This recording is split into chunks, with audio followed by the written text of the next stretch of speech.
idol. Pusit naman to ngayon mga idol. Pusit naman ang ating iluluto ngayon. Lagyan natin ng bawang.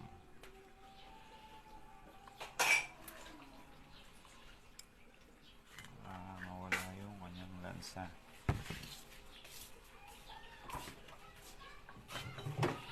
Suka mga idol. I-adobo muna natin siya. And then pagka malambot na siya, saka natin siya piprituhin.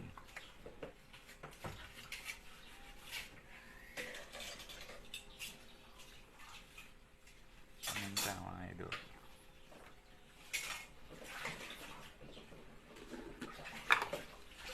Sin.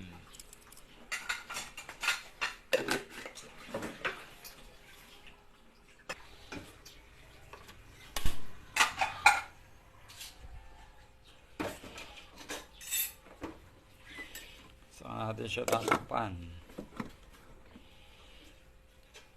Mga idol, hintayin lang natin siyang umulo saka lumambot. So para meron na tayong adobong pusit mga idol. Palalambutan lang muna natin yan.